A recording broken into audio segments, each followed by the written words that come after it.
Live from Factory Underground Radio, it's Strictly Adapted with Kayode and Kate. You're on.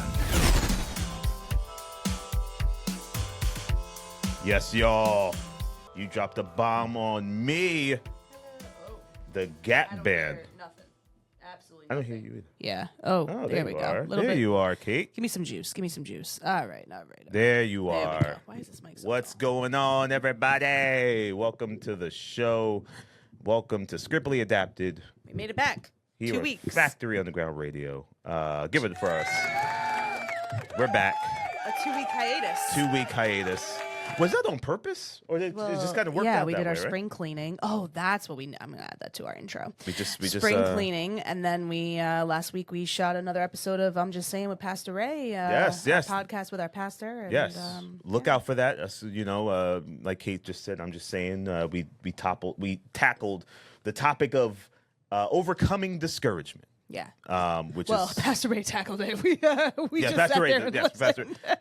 Pastor Ray Ask tackled questions, but no, it was good. It was good. But yeah, so yeah, summer's here, y'all. It's disgusting out. Actually, it's not that bad today. Yesterday was gross. Yesterday was gross. Disgusting. I didn't leave the house all day. Today it's pretty nice. Sun's out. We're gonna get according to the weather. It looks like we're gonna get a nice stretch of good weather, not super hot, which is always a plus for now until July hits or whatever. Yeah. I also next week looks pretty mild, so I'm excited about that. In the 70s. Perfect. It's amazing. Perfect. Amazing. Only if So Disney could have excited. been that. I mean, I think we've beat this dead horse. I don't think we know. need to reflect on this anymore. I know. It was I'm just pretty saying. hot. It was miserable. I just remember the days of just wearing a nice little sweatshirt.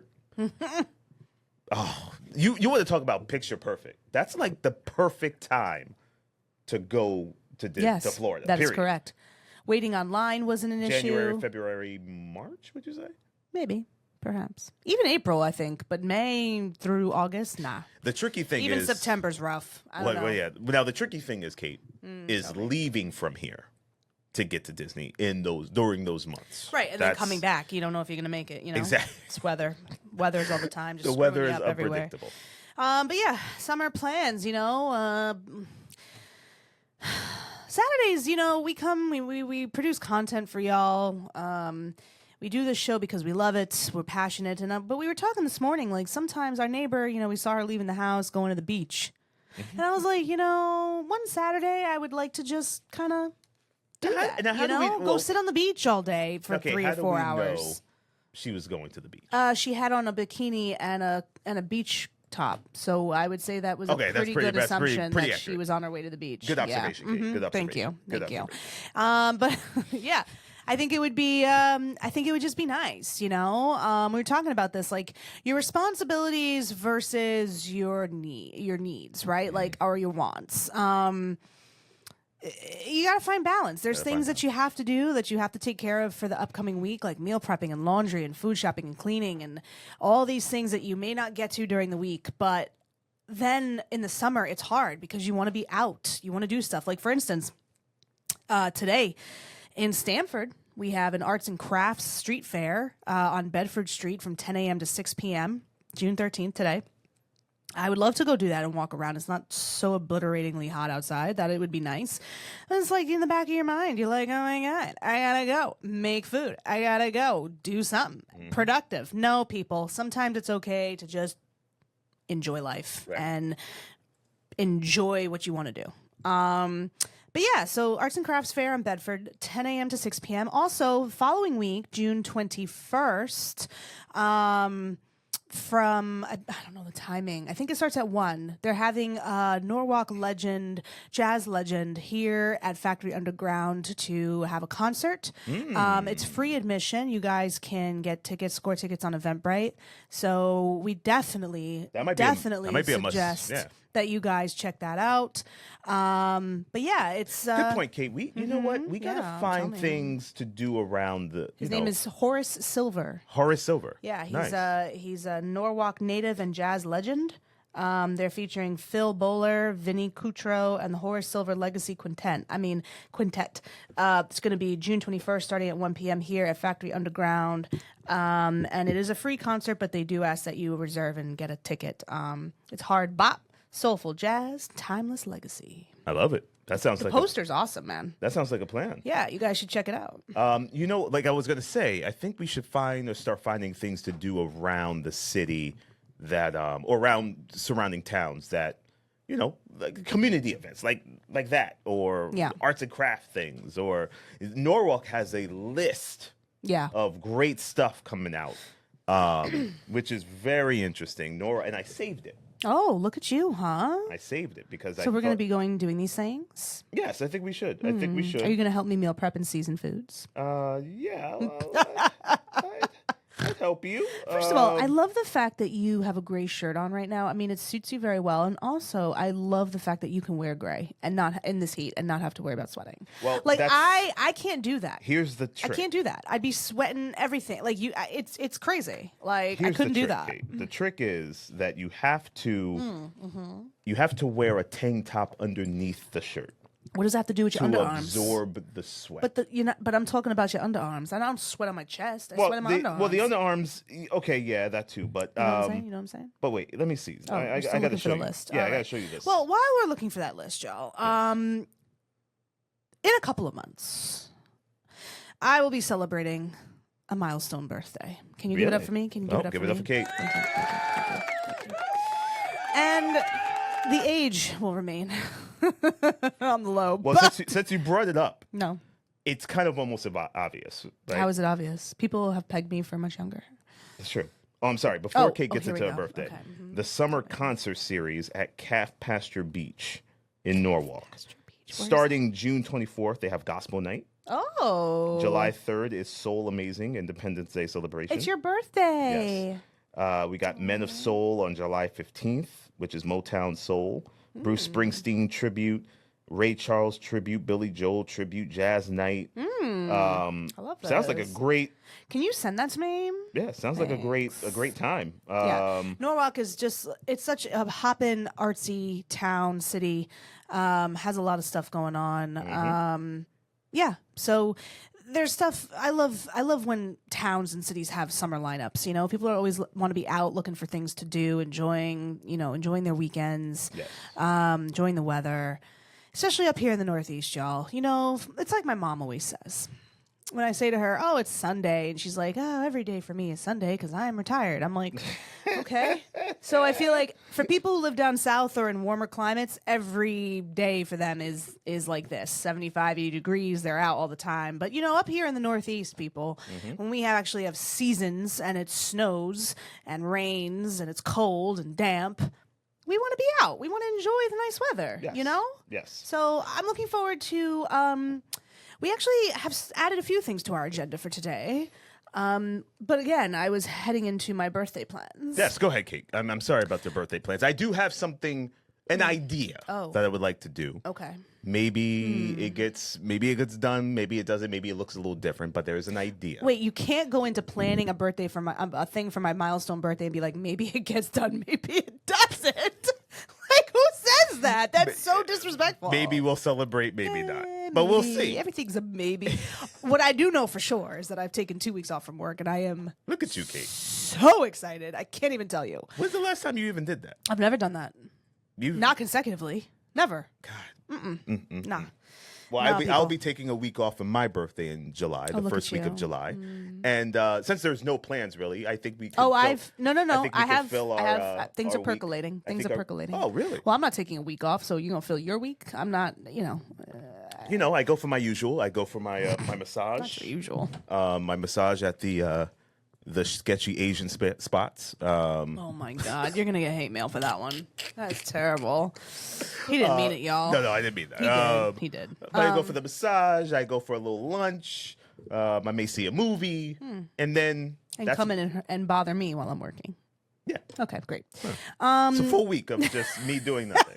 I'm gonna pull. You I'm gonna deserve pull it. one of our friends we know. Every time his birthday comes around, he says, "I sit in my bathrobe and do nothing." Oh. He just watches TV. That's what you're gonna do? Sits at the bathrobe, and he just accumulates sweat and funk. That's what he says. And he said, "I do nothing." That's disgusting. Yes, he knows who he is. Oh, and I'm not going to allow you to do that. Come on. That's disgusting. It's a birthday. Nah, you're not smelling like funk for your My birthday. Come on. Nah. I do have some plans that have been percolating in my brain. Really? Yeah, low key stuff. You had a milestone birthday that was last year. No, I'm just kidding. No, that's true. It was good though. You enjoyed it. I do want a big birthday party. Oh, boy. And I think I'll do that at when I turn in 5 years. Oh, okay. So you can't say I'm not saying it. Okay. I can't even say it. I couldn't even bring my mouth to say the word. Do you know in 5 years I will have known you for 20 years? That's insane. In 5 years you would have known me for 20 Yeah, years? I met you at. Oh, really? Yeah. Oh. Isn't that crazy? 20 years? Well, Damn. listen, y'all. Really? You know, I got married when I also celebrated a milestone birthday 3 weeks later. So in another 10, well, this year will be our 10-year wedding anniversary. Wow. And then 10 years from now, it will be a very big year. Mm-hmm. So I know it's 10 years away, but hey, 10 years has gone like that. So we will not be here. Well, I hope we're All I'm here. saying, no. I hope we're here. We'll be here, but we ain't gonna be here. But we ain't You know gonna be what I'm here. saying? We'll be alive. We Yes, just yes, won't be yes. here. But yeah, I already in my brain we're going somewhere else. But yeah, so that was like a modge podge of a lot of stuff this morning. But we are. But anyway, birthday, right? So I took 2 weeks off. I have about 3.5 months left until my birthday. I know you must be thinking it's 3.5 months, No, but time goes is it by 3.5 like months? Wow, yeah. like that. Yeah. And yeah, so I think I'm definitely having a family dinner. So after this, we're going to be going to a few locations to try to see about maybe a little private room.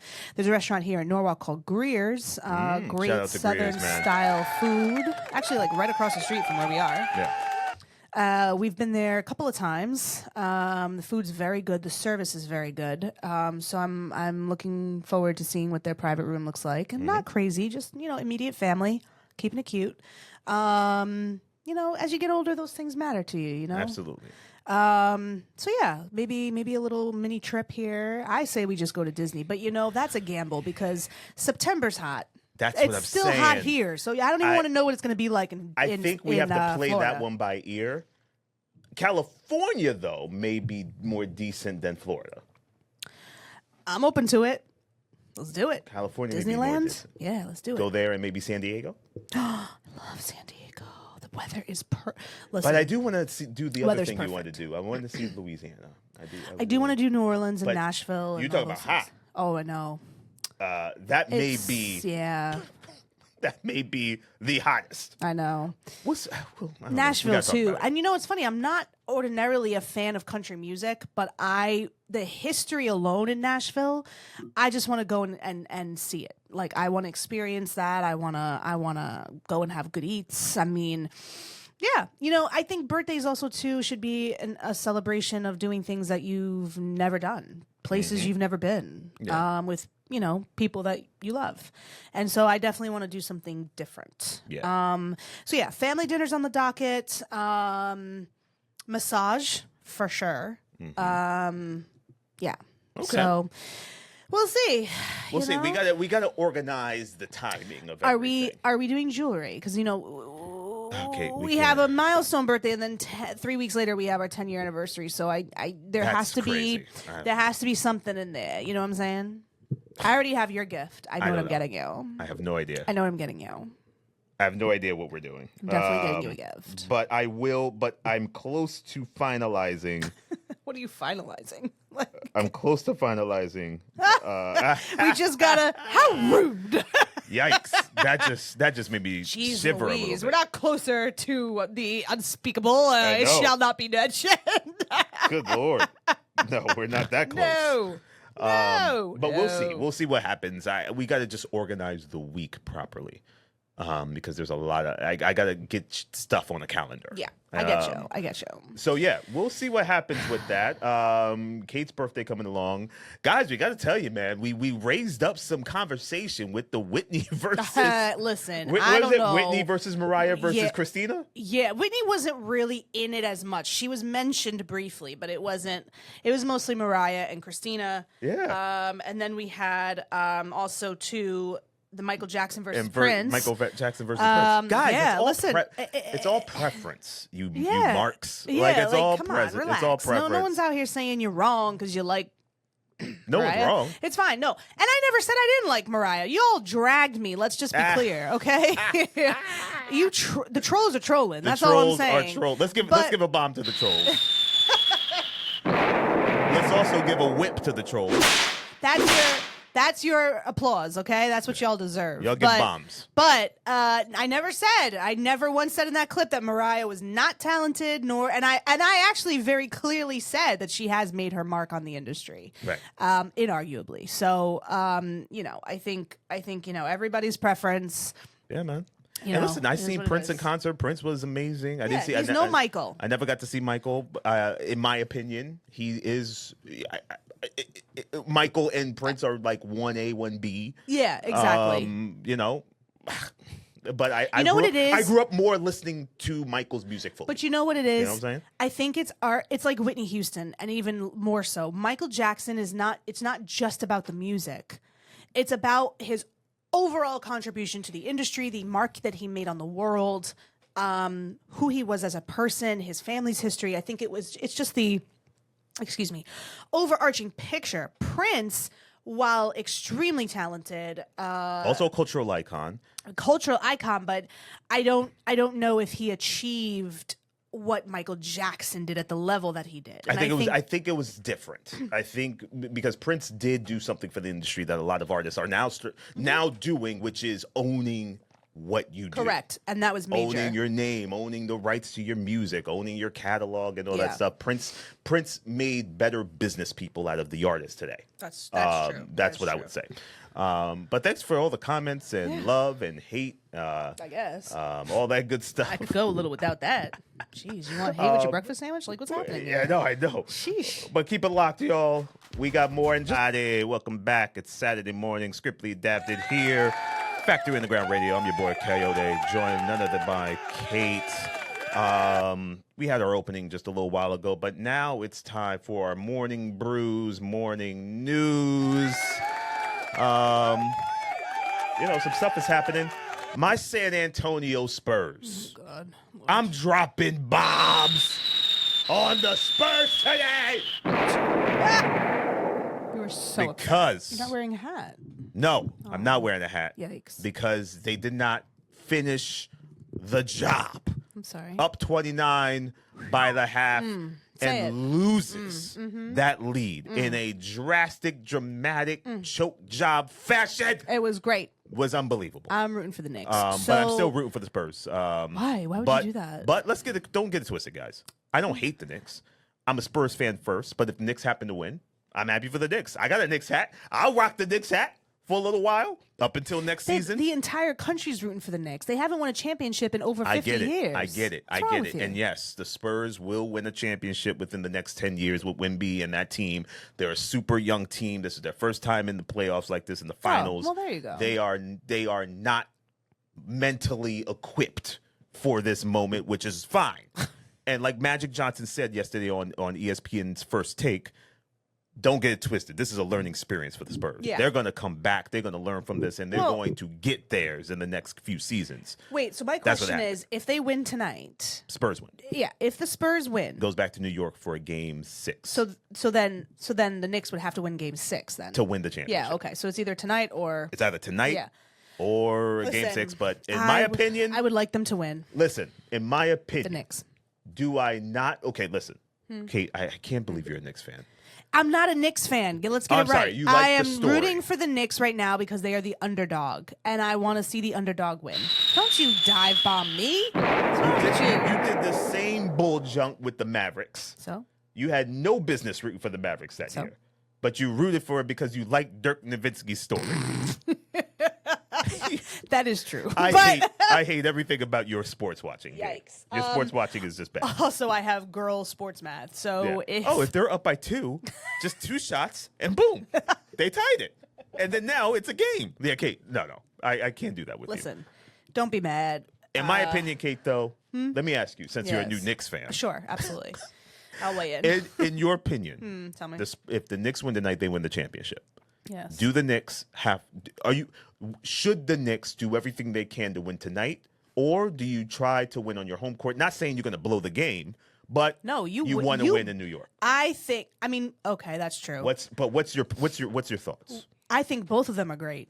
If you win in New York, there's nothing like it. You haven't won a championship in over 50 years. Winning on your home turf, Madison Square Garden, amazing feeling. Timothy Chalamet dancing around. Amazing. Yeah.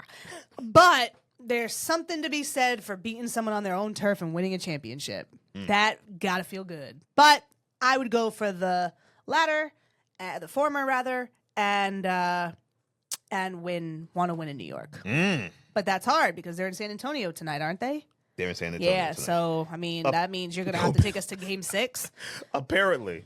So this is the rumor. I don't know if this is confirmed or not, but the San Antonio Spurs tickets have been skyrocketing in sales, but from New York people coming to San Antonio to watch the game.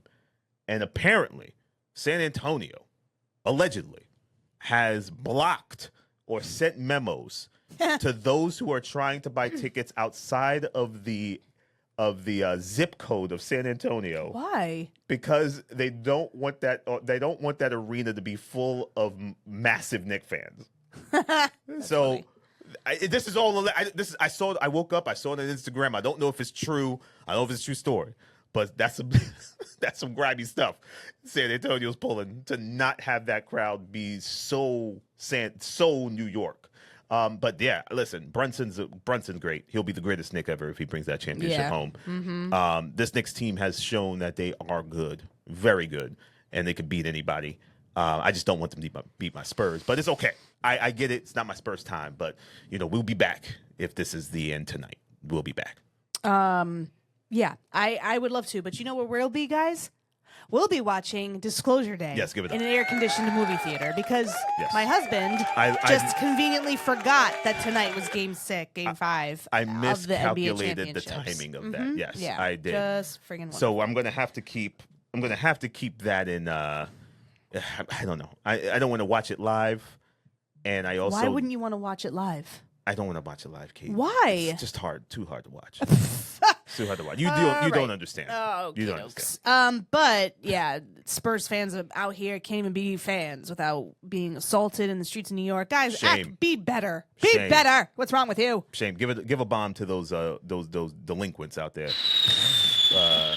And this is what your mama should have been doing to you. That's what your mama should have been doing with you. So you wouldn't be causing havoc in these New York streets. It's Gotham City out there, for Christ's sake. And Batman don't even want to come to save that city. Wow. That's how bad it is. That's bad. Whipping off poor people's jerseys. Beating them. An old man was walking down the street, got chased down the street. People they were throwing cones. My man got assaulted. It's not even funny. It's bad. Yeah, it's bad. But I think it's ludicrous. I don't even. Yeah, that's crazy. It's crazy. Do better. All right. So yeah, NBA Finals. But anyway, so Taylor Swift and Travis Kelce's wedding is a cloak and dagger operation. I don't even know what that means. Like, what does that mean? Is he? No one really knows much about this article. So it's been one of the most hyped pop culture events since Prince William's 2011 royal wedding to Kate Middleton. Seriously. It's the only me. What other we got here? They're thinking about Madison Square Garden. Get out of here, girl. Nobody cares. Is that why she was showing up to the garden? No, I doubt it. The cloak and dagger planning strategy is all by design, according to luxury wedding planner Colin Cowie, who is huge. Who is not involved in Swift and Kelsey's wedding, but has planned weddings for Jennifer Lopez, Ben Affleck, and well as Don Henley and Sharon Summerall, among others. Everyone's going to want to know what it would be like to be a front row attendee at this wedding. It's going to be a massive undertaking to keep this under locks. Yeah. So we'll see how that goes. What else we got?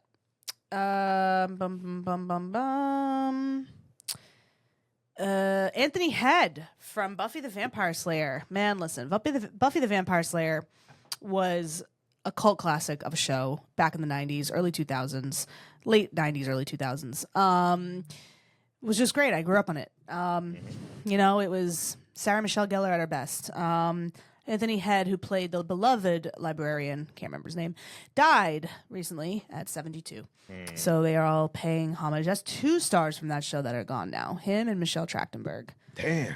Michelle I forgot Trachtenberg about was Michelle young, man. Trachtenberg, man. She was my age. So Jeez. Idris Elba says James Bond audiences would not accept a black actor playing a spy. That might be a hot take. What do you think? I don't know. I don't want to believe that's true, and I don't think.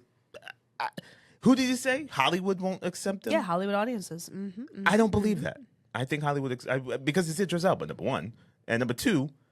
Yeah, I don't.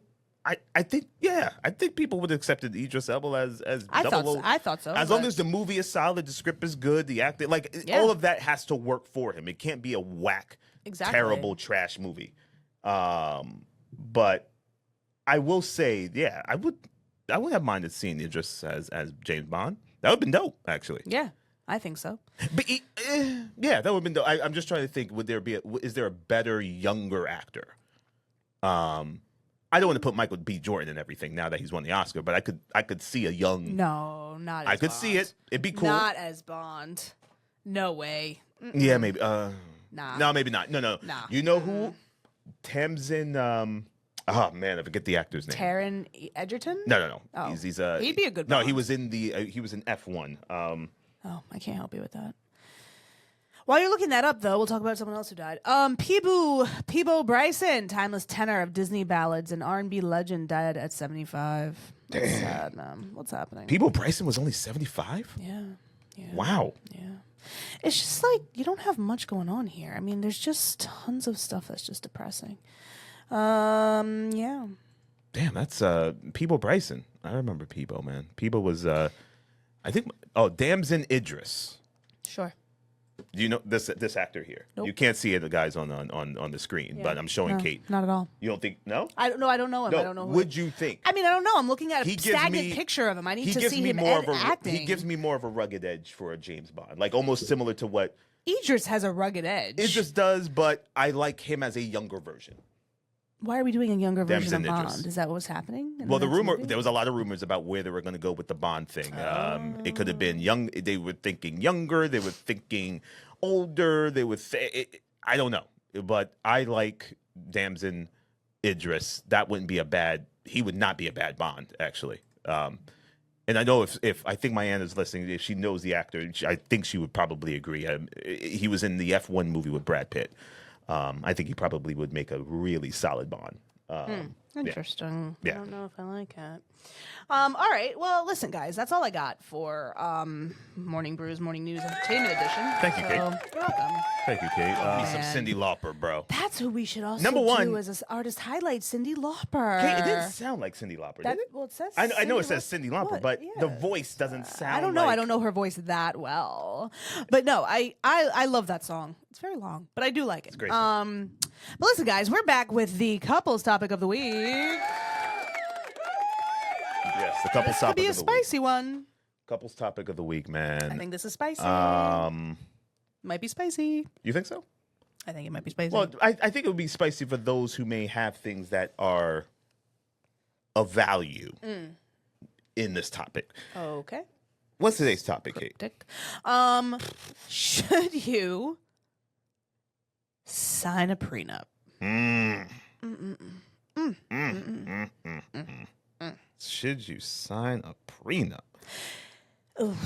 That's a You know, I don't know why this is always such a controversial thing. I think if the two people that are getting married have mapped it out, talked about what they want, come to an agreement, put it in a thing, I don't think there should be any problem with that. I do, however, think sometimes it lends itself to resentment, frustration. Like, why do you want me to sign a prenup? Do you think that I'm going to steal everything from you and and not like be invested in this relationship or this marriage. Like, you know what I mean? Like, but I think a prenup, I think people think it's one party calling the shots, but it doesn't have to be like that. You organize the prenup the way that you want it, you want it to reflect. Yes. So I don't think if both people are involved in it and express, what they want and what they don't want, I don't think there should be any problem with that. But it can be tricky. I don't know. I think it has a connotation of being insulting because it's like, why do you need to protect your stuff if you like? Do you think that I'm going to take you for everything you're worth? And I think it has that connotation. Like if I feel some type of way here. This is Not a tough me, one. but you know what I Kate. mean. This is a tough one. I know where you stand on this. Sign a prenup. No. I am. Listen, if you got something, if you got like, if you're coming from like I don't know, money, or if you have money, or if you have massive amounts of assets, and you came into the marriage with those assets, I don't think having a prenup to protect such assets is a bad thing. And I think listen, it's also a deal, right? Like, listen, the home we have now is obviously our home. So this we wouldn't include in whatever prenup we're talking about. But if I have a condo that I own that I've had for 10 years back in the day, and I came into the marriage with that I'm going to protect. So that I don't see, and I would expect the same thing with my wife. If she has property that's hers before the marriage, I don't mind being like, okay, that's yours. But what about the mentality? What's yours is mine, and what's mine is yours. Yeah, it depends. What happens with that? No, I don't think it's that people want to necessarily protect it in the present moment. I think people are scared of what will happen if you part ways. That's what a prenup is. It's protecting your stuff because some people have the mentality that if you get divorced, the person becomes a person you don't recognize. Like they're no longer the person that you were with or married. Money changes people. And I think that's the point is a prenup protects your assets if your marriage dissolves, right? Because you don't know what that person's going to wind up being like if it's a contentious divorce. So I don't know. I personally think that if you have a healthy relationship, have good communication, you can come together, iron out a solid prenup that both of you agree to. And also, I believe, I don't really know how it works. I'm assuming, obviously, you get lawyers involved. But I would assume that if there is, disagreements or whatever, you would have a mediator or a lawyer walking you through 100%. To find a compromise. Okay, so is it wrong? I don't think it's a wrong thing to do. I think it's a responsible thing to do, but only if you guys are on the same page. It should not be whipped out of. Now, let me give you a scenario, Kate. Let's say it's our lives like it is now, but before we got married. I say to you, Kate, my family is, I come from some money, and my family is asking me to get a prenup because no, family needs to stay out of it. And no, but then I say to you, I also do agree with the fact that I may want to. And it may want to investigate what this prenup may look like. No, we can talk about it, but family should not be weighing in. It is not the family's business. It is your business. Mm-hmm. You are getting married to that person. Okay, so let's say you had a bunch of money. The family does not get to weigh in. If you had a bunch of money and we were you mean like married. A family, because on the new season of Running Point with Kate Hudson, right? Season 2's on Netflix, shameless plug. But anyway, she's planning on getting married. And so her family is concerned because they're a very wealthy family and they obviously are divvying up their shares. Mm-hmm. So when he gets married to her, he's now entitled to that. So they don't want to have to but it's like, well, she splits her shares. She doesn't split yours. Right. It has nothing to do with you. Because now, however, though, if she splits her shares with him, then that means that he is now entitled to make decisions for the family business. So it's tricky. There is an element of, but I don't believe in sharing every single thing. I think that's something that's very private. It's between the two people that are getting married. Mm-hmm. I understand people feeling like they need to weigh in, but I don't know. That to me, you're not marrying all of y'all. You're marrying the one person. The weighing in is a little strange to me. No. But if you did have something and we were coming into the marriage with it, and it was significant. It could have been assets. It could have been money, art, whatever it is. Would you not look to protect that from a possible divorce? Wait, what do you mean? Like you coming in with assets and stuff like that, money, whatever, and you have this stuff. Now, let's say in the divorce, in California, this way I get half of everything. Yeah. Right? Would you be looking to Crazy. Would you be looking So to stupid. protect that by getting a prenup? Yeah, I think Oh, so you would. Yeah. So you would do a prenup. No, I have nothing against a prenup. Like I said, I don't think a prenup is a bad why thing. would you? Why would you protect that? I think protect what? Your assets, if you're coming Because into the marriage with that. It's not about. I think the word protect, I think, can be tricky in a situation like that. I think the word protect in a situation like that has a connotation like, what are you protecting it from? You're protecting it from me, and I think it can get a little hazy. If it involves the family money like an inheritance, I think that needs to be ironed out in the prenup. So that's what people also, I think, have to educate themselves on in terms of understanding that if you're walking into a prenup, you can do the prenup any type of way you want. So if you're part of a very wealthy family and have benefits and inheritance and all this money, now you can map that out in the prenup, and if your partner agrees, great. But the family, to me, doesn't get to weigh in on that. The person needs to go in and be honest, be like, hey, this is family money. My family has concerns. This is how I would like to iron this out. What do you think? But the discussion and the decisions need to be between the two people that are getting married. The final discussions and decisions Yes. of what that prenup looks like is, of course, between the husband and wife, right? But if it is a family trust or money, they will probably tell their daughter or their son, this is what we think. But it's up to that person. But it is up to it's that up person. to that person. Yes, it's up to that person. It's not on up how to the it family happens. to Yes. weigh in on Yes. something that has nothing to, in terms of it. They're not involved in the marriage. This is a marriage between two people. So, yes, you have your opinions. Yes, you can absolutely meet with your whatever and be like, hey, this is how I feel about this. That's fine. But this is a marriage between person A and person B. Person A has a responsibility to come to person B and be like, hey, look, my family has expressed concerns.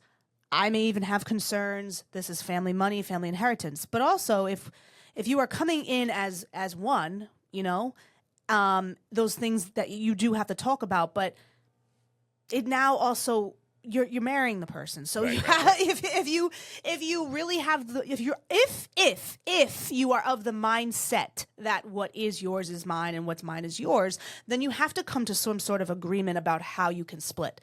But that's what, not saying that it has to be split, but that's what you talk about when you meet with your lawyers and you draft up a prenup. A prenup can represent anything that you want it to. Yeah.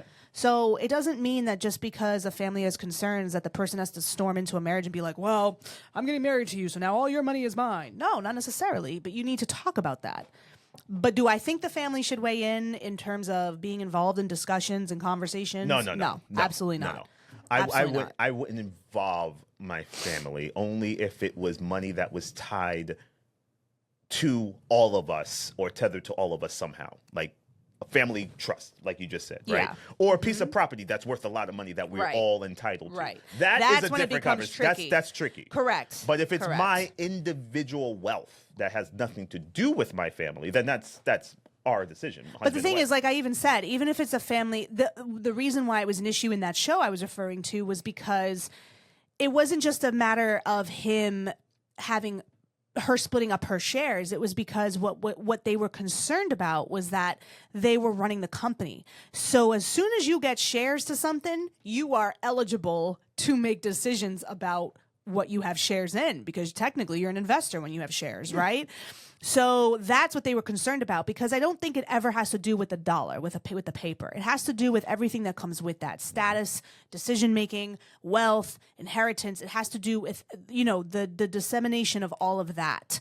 And I think that's where people feel threatened. And it's like, well, if we can have a conversation and come to an understanding of and set expectations, as long as we set all of those things from the outstart, people can share their opinions, but at the end of the day, there has to be a respect that two people are getting married. This is their decision. They will iron it out of how they want to merge their lives. Yeah. It is not anyone else's place to put in their opinions. I get it. It isn't. I get it. It's listen, man. But prenups can be. I don't disagree with them. I think they could be very useful. But now let's say, Kate, last question, hypothetical. I had $1 billion, and our deal. What out of that billion?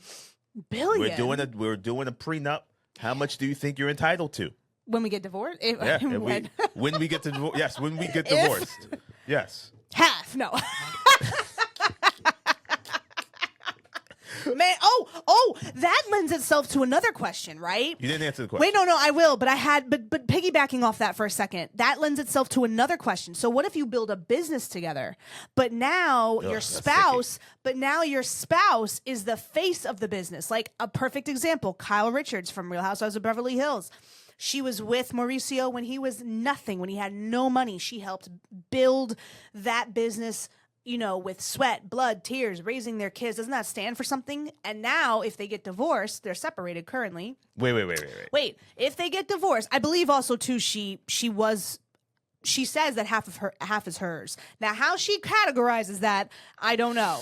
But that's the thing. Where do we decide what you're entitled to? That's tricky too, man. I'm That's telling you right tricky now. too. How do you navigate that? If there is a business involved and I'm the one who built that business, but you happen to be the support and helping with kids and making sure I'm good, but there is no sweat equity or no financial tie to that business, I'm not giving you half that business. I will give you a percentage, but I'm not giving you So half. she sacrificed working herself to stay home and take care of the kids. She has believed in you and supported you, gone to all your events, come up with marketing materials, helped you hire people. So just because her name's not on the door and she's not on paper half, like that doesn't count for something? Isn't that what we're supposed to do as a married couple? Man, get out of here. What if she wanted to have a career and she sacrificed that because Mauricio wanted to go and start the agency? Maybe she saw the potential in the agency versus her acting career, to be honest. I mean, not acting. For Christ's sake, she did Halloween in 1970, whatever.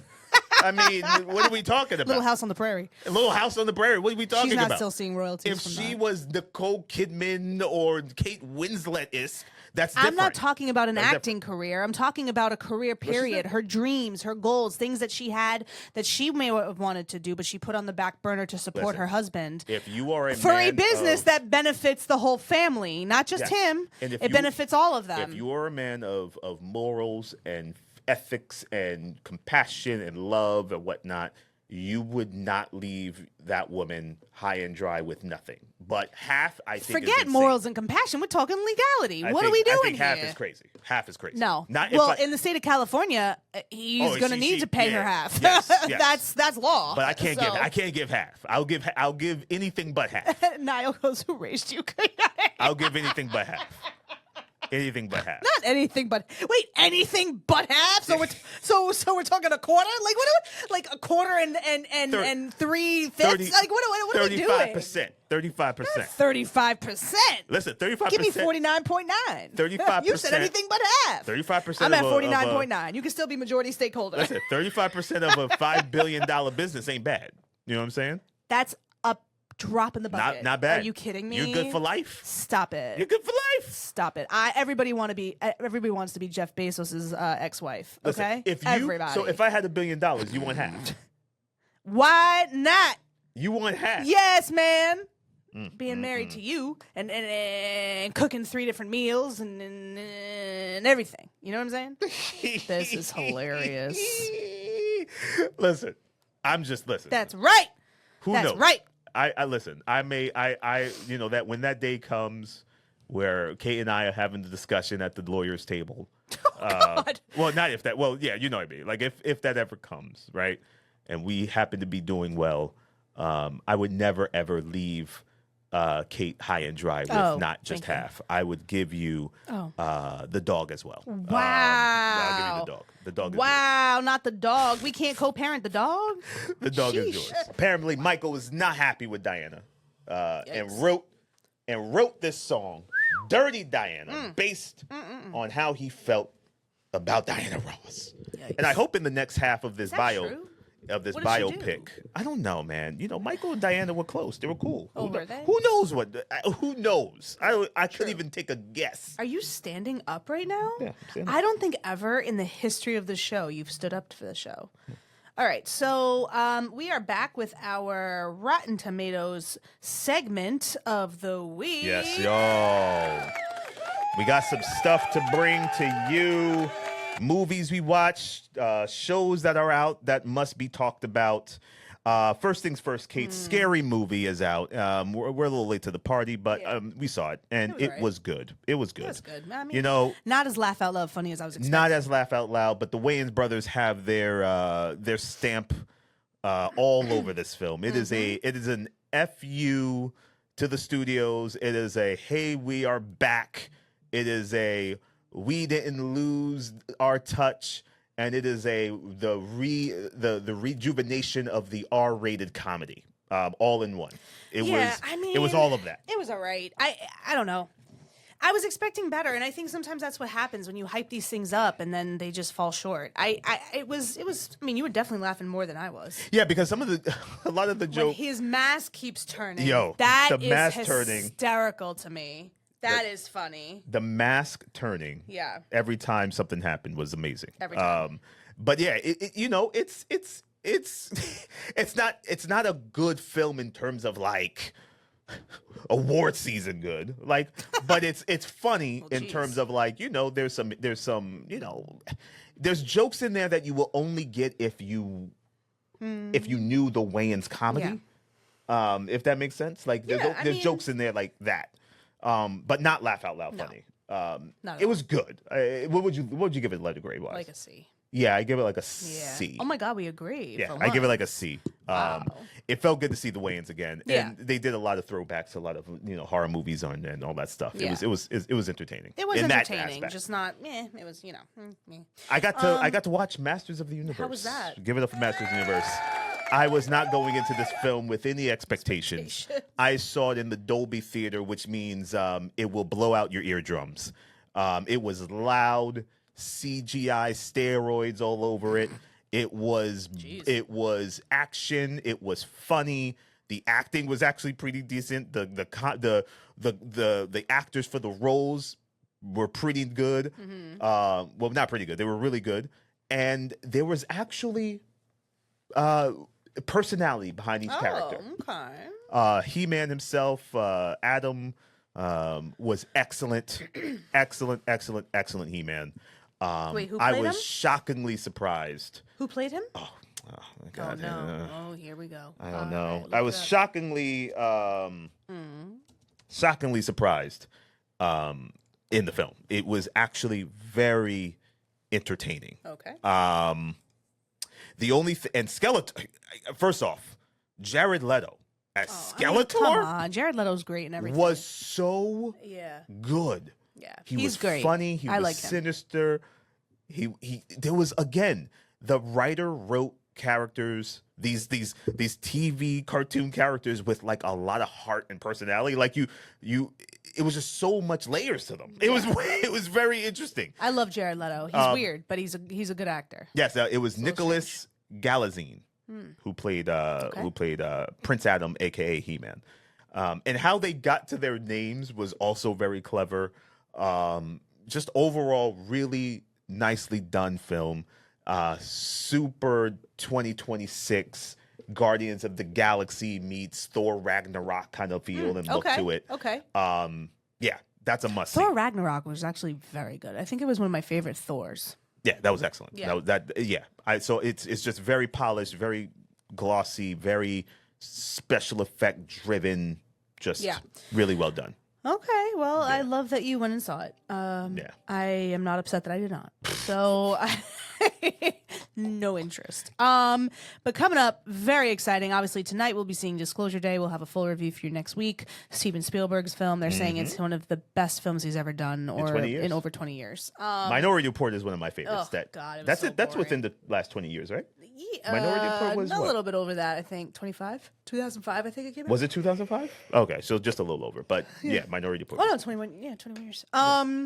Yeah, I think so. Coming up is the Odyssey, starring Anne Hathaway, Everybody. Matt Damon. I mean, yeah, it's a whole. Timothy Chalamet. It's great. I can't wait. I'm very excited. I remember Peter Nyong'o, like everybody. At this time of year in school, they would roll the VCR TV into the classroom, and they'd put on the Odyssey, and it would be great. We watched that entire film. It was fantastic. We watched the old one with Armand Asante, but this I'm very excited about. Very, very excited. Do you know that when the Odyssey tickets went on sale, it shut down the AMC website? I'm not surprised. I was in a waiting room. Wait, did for you get tickets. them? No, I didn't get tickets. come on, This babe. was because I was getting tickets to Masters of the Universe. I couldn't even get tickets to Masters of the Universe because it was shut down because of the Odyssey traffic. I'm sorry. But this is tough. Christopher Nolan again, master filmmaker, a little pretentious at times, but master filmmaker. You know what I like about him, though? Man. He's kind of like the Quentin. He doesn't release films all the time. Yes. Like every maybe 5 or 10 years, maybe he releases a hit. And for the Oh, most well, part, no. most of them are hits. 3 or 4 years ago was Oppenheimer, right? Yes. When did Oppenheimer come out? 2022? That was 2023? Downey Jr. 2022, won that Oscar in 23. 23, I want to say. So it came out in 22, I believe. Yeah. The summer of 22. Wow, I can't believe it's been 4 years. That's insane. But yeah, Odyssey coming up. 23. So, No, 23. Oh, okay, 23. Oppenheimer was 23. Still 3 years. That's a long time. Yeah. Yeah. So the Odyssey, I'm very excited about. Yeah, Odyssey's going to be good. So, couple things streaming, right? We have the final season of The Shy, y'all. And let's stay on this for a second, Okay, guys. then we should come back to this because we have 2 other things I'm talking Okay, about. yeah, here. come back to it. So- No, and one of our listeners, we did not see The Mandalorian yet. I'm going to watch it when it gets on Disney Plus because, I'm just going to watch it when it gets on Disney Plus. All right. Also, yeah. Hold on. Office Romance. So, Office Romance. Did you watch it? Not yet. Oh. It is a film written by Brett Goldstein. You guys may know him from Ted Lasso. He is also in Shrinking, which is another great show if you guys aren't watching that. He is a British comedian, stand-up comedian, and he was telling the story. He's actually on an episode of Skip Intro, which is a Netflix podcast with Krista Smith, and he was talking about it. And he said that he was on his way back from filming Ted Lasso and one of his writing buddies, and they literally on the 3-hour trip from Liverpool, England to London, they wrote the script for Office Romance, and he wrote it. They were trying to think of who they would get to play the female lead, and immediately he was like J-Lo. And they literally wrote the role specifically for J-Lo. They sent her the script with a note, and it said, "Hi, this has been written specifically for you. We would really love if you could do this. If you don't, we're going to have to rewrite the entire script." We're going to have to rewrite the entire And script. she said yes. And he said that she was he called her a mythical creature because he was like, she was never late. She stayed on set throughout the entire shooting, never went back to her trailer, interacted with people, gave us notes, maybe only 3 or 4 notes throughout the entire shoot. And they were all brilliant. He was like, she was a pleasure to work with. So I'm really looking forward to this. It's obviously about 2 people who work together who fall in love. And it's I feel like it's very original though, because not many people have talked about that, and that's like a real thing. Many companies put in a no inter-office dating policy because they don't want conflict and awkwardness and whatever. So yeah, I'm looking forward to that. The Witness, and real quick, we're going to go through this quickly so we can get to The Shy. The Witness has a documentary. It's about a young woman in England who was murdered, brutally murdered. Her 2.5-year-old son was the only witness. So there's a documentary, and then now there is a limited series on Netflix called The Witness. So it's very good. You guys should check that out. But now on to The Shy. Listen, guys, this is our special topic of the day within the Rotten Tomatoes. And we got to talk about The Shy so far in this last season. It's great. Of The Shy. Lena Waithe, this is probably the best stuff I've seen her do. Yeah. This is a really, really good season so far. I think we're 6 episodes in. I think it's 6. No. Or 5. Yeah. Maybe 6 or 5. But whatever. We're up to date. I don't want it to end. And it is sad to think that this show is going to end. It's so well done. She touches upon everything, man. And she touches upon it in a way where you believe this is how families, or this is how families talk about these certain situations, right? One scene where I love is talking about homeschooling, the pros, the cons for a troubled kid. How could this help him? Do you still want him to be social, but how does that look in this environment? Like, just really important conversations. And also, I think a great reflection of inner city and what these kids are going through, even currently, right? Like, there's a scene in the last episode, in the most recent episode, where there's this, I guess, counselor or something. I don't exactly know what she does, but she has a circle of young boys that are having tough time in school. They're getting into trouble constantly. And she puts like a circle together, after school circle together, while they're waiting for their parents to pick them up. And it just shows you like the influences and also, that they're really struggling. So I think it's very realistic. The Chi has always been, I mean, to be fair, I'm not in Chicago and, but I've enjoyed every single season. And Niall put it best. She said there's not been one season of The Chi that she has not enjoyed. Yes. And I agree. 100%. Every season has felt different. Yes. The first couple seasons, obviously, because they were probably going to be centered around a specific character that was no longer with the show. But after that, they picked up steam and they kind of just found a way to make this ensemble and each person mean something. It's so cool to see the development of each actor in this. Yeah. To see where they are in their lives right now, to see the things they're still being challenged with. Some people still acting the same, which is also a real life thing, right? Yeah. Like you think after all this time someone would have changed by now, but no, they are still the same dude. And I got to tell you, and I agree with one of our listeners right now, we want Nuck dead. Give it up. Oh no! Did you just time to get? Yeah, I hit the wrong button. We want Nuck gone. I do too. But not only Nuck. Oh yikes! We need oh man, what's the other? Reg. We need Reg. No, even more so than gone. Nuck. Even more so than Nuck. Guys. Reg needs to be, and I think it's so unbelievable. Like, this is my thing about Reg. Reg is a menace. You need to have a crazy arc. There needs to be something you're dropping, because you don't have the man disappear in season 1, season 2. Everyone thinks he's dead, and then randomly he reappears only for him to just have reappeared.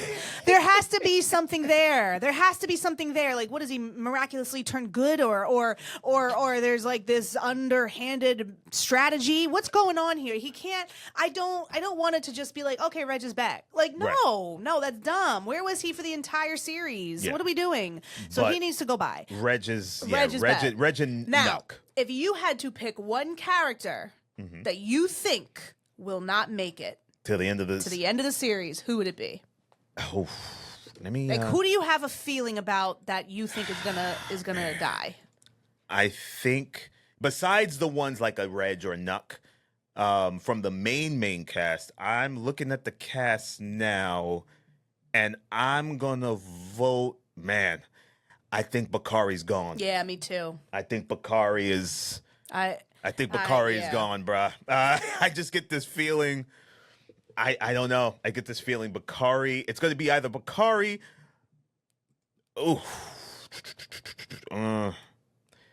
Bakari. Yeah. They better not even touch a hair on Emmett's head. Do you hear me? That man better make it to the final episode, and he better have his entire life restored. I don't want to hear that you have killed Emmett off. I will boycott. Emmett. Everything else Lena does. Emmett Do you hear me? Emmett can't go. Emmett can't go. He's too vital to. He is the.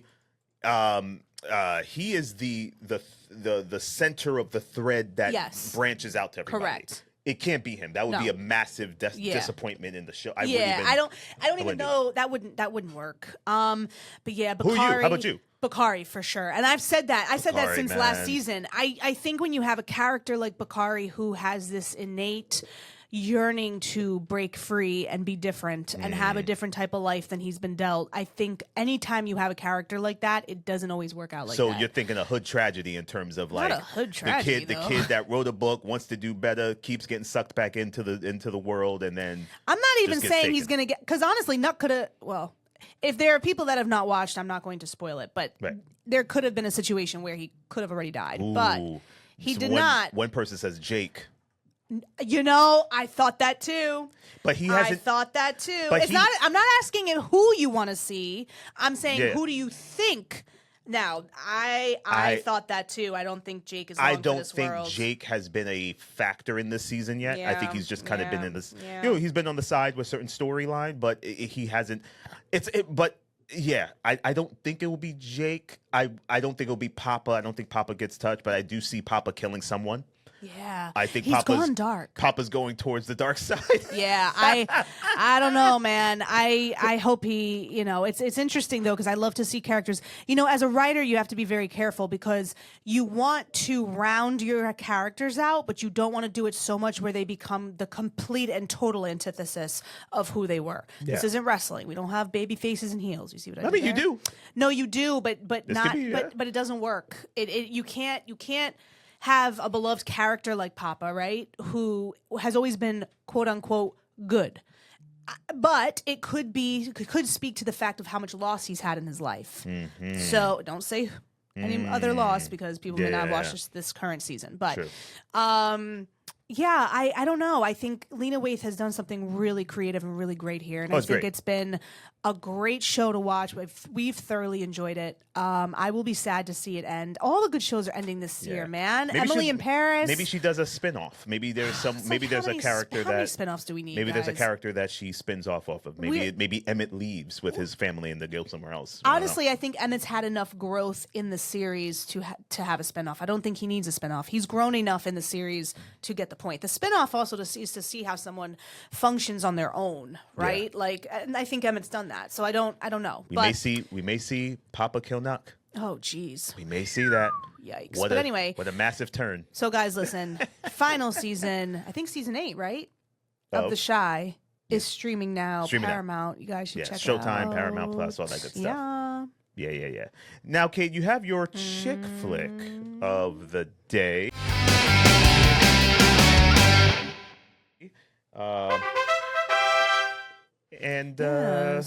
What you got for us on this chick flick? So speaking of J-Lo, listen, I never said that J-Lo was a great actress, but man, I feel like she's the female version of The Rock.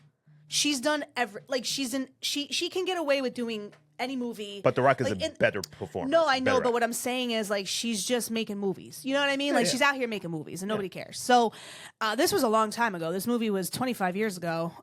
She's what, 52 now? 51? Yeah. Let me tell you something. I don't think she's aging, y'all. I think there's something going on here. I don't know. I look at her and I'm like, what is happening to you? Are you aging in reverse? Like, I don't understand this. She looks fantastic. Have you seen her? I mean, you would look like that too if you had $100 million. No, I mean, I get it, but but come on, bro. She looks fantastic. But she was in a movie in 2001 with our beloved rom-com actor Matthew McConaughey, who is also an Oscar winner. She's not. What I mean is he's a beloved rom-com actor and an Oscar winner. But she was in The Wedding Planner, 2001 American romantic comedy film directed by Adam Shankman in his feature film directorial debut, written by Pamela Falk and Michael Ellis, and starring J-Lo and Matthew McConaughey. Was that any good? I loved it. I thought it was super cute. She's a wedding planner, and she accidentally. I don't know how they get introduced. I think she gets hit. She's trying to cross the street, and there's this dumpster rolling down the street because it takes place in San Francisco, and the dumpster hits her.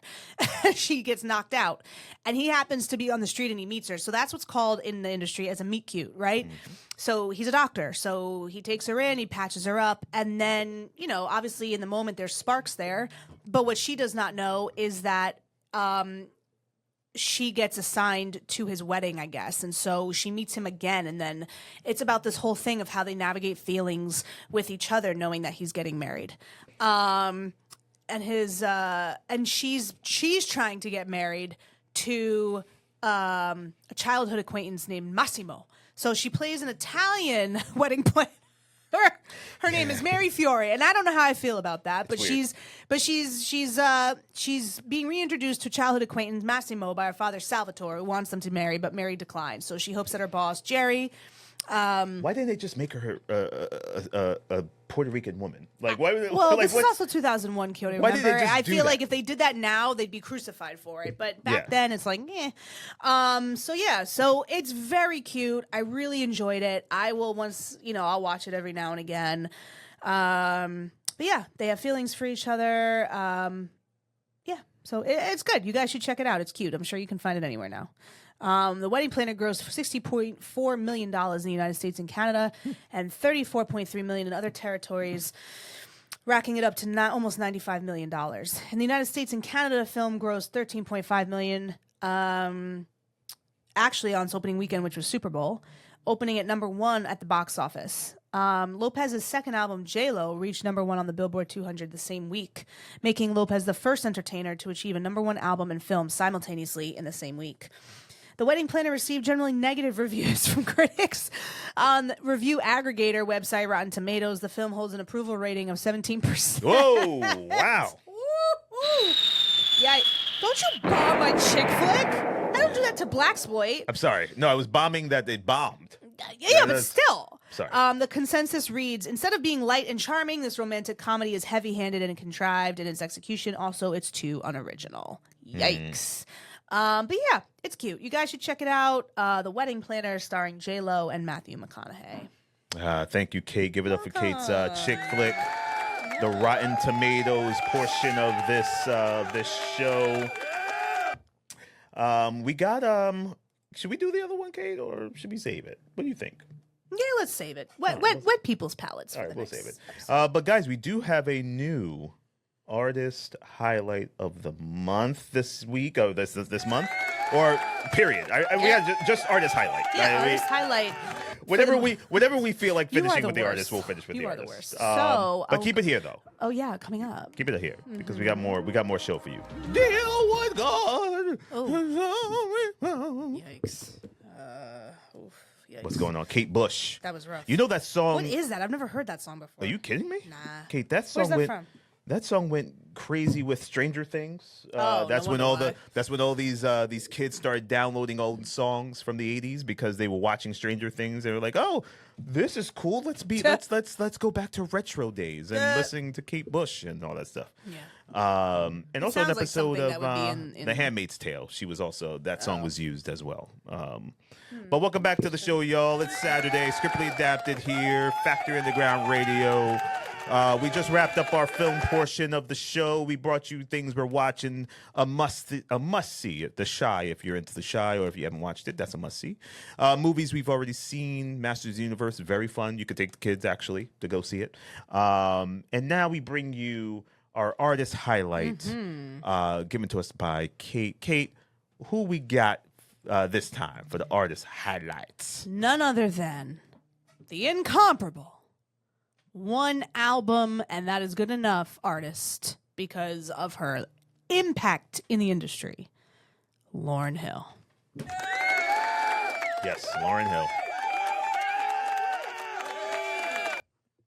Okay, so Lauryn Hill is an American singer, rapper, actress, and record producer. She is considered one of the most influential musicians of her time. A pioneer of rap singing and a key figure in the neo-soul movement, The Telegraph credited her with helping popularize hip-hop music. Hill was the only woman named on the lists of greatest MCs of all time by MTV and 10 greatest rappers by Billboard, and ranked the highest amongst women on the 2013 NME Readers Poll of greatest rappers ever. She also appeared on Rolling Stone's 200 Greatest Singers, VH1's 100 Women in Music, and NPR's 50 Greatest Voices. Hill began her career as a teen actress, portraying Kira Johnson in the soap opera As the World Turns, before appearing in Steven Soderbergh's film King of the Hill. She received acclaim for her role as Rita Watson in Sister Act 2, Back in the Habit, Sister Act 2, wow. Featured her rendition of His Eyes on the Sparrow. Hill achieved prominence as the frontwoman of the Fugees. Their second album, The Score, included the hits Killing Me Softly and Ready or Not, and sold over 22 million copies worldwide. It won the Grammy Award for Best Rap Album, making Hill the first woman to receive the honor.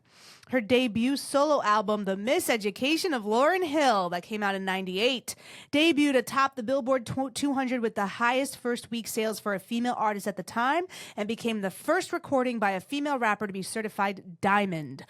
Its lead single, Doo Wop That Thing, debuted at number 1 on the Billboard Hot 100, making Hill the first artist whose first appearance on both charts debuted at number 1. The album produced several hits, including X Factor, Everything is Everything, and Lost Ones. At the 41st Annual Grammy Awards, Hill became the first rapper to win Album of the Year and the first woman to win 5 awards in a single night. It remains one of the best-selling albums worldwide and ranked atop Apple Music's 100 best albums. Afterwards, she embarked on the Miseducation Tour and became the first rapper to appear on the cover of Time. I just have to say something. You're looking at, what, almost 30 years, Almost 30 right? years. 28 years later, and she's made one album, a solo album. And it is some of the best music. To this day, I can listen to the entire album without skipping. Her interludes are creative. They're different. It is amazing. Today, we're focusing on her song Zion.